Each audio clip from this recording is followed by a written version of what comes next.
Good evening, citizens of the world. Allow me first to apologize for this interruption. We do, like many of you, appreciate the comforts of everyday routine, the security of the familiar, the tranquility of repetition.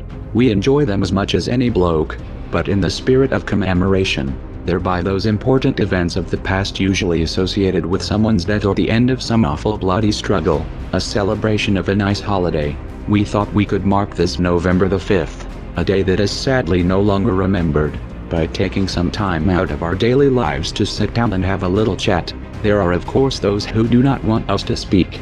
We suspect even now, orders are being shouted into telephones, and men with guns will soon be on their way. Why?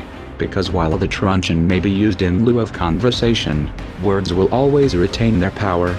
Words offer the means to meaning, and for those who will listen, the enunciation of truth. And the truth is, there is something terribly wrong with this world, isn't there?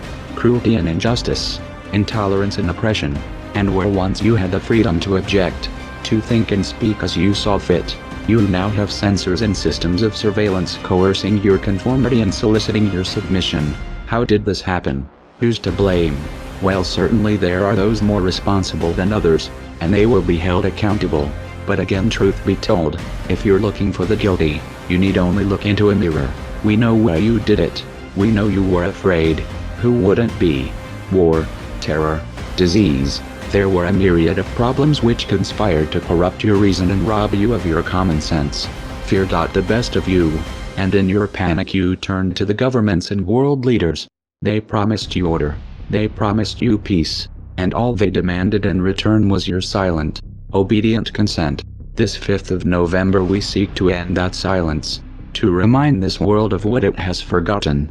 More than 400 years ago a great citizen wished to embed the 5th of November forever in our memory.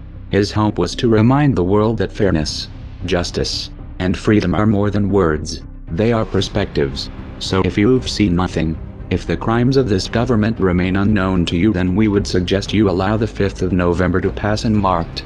But if you see what we see, if you feel as we feel, and if you would seek as we seek, then we ask you to stand beside us this 5th of November, in cities all across the world, and together we shall give them a 5th of November that shall never, ever be forgot.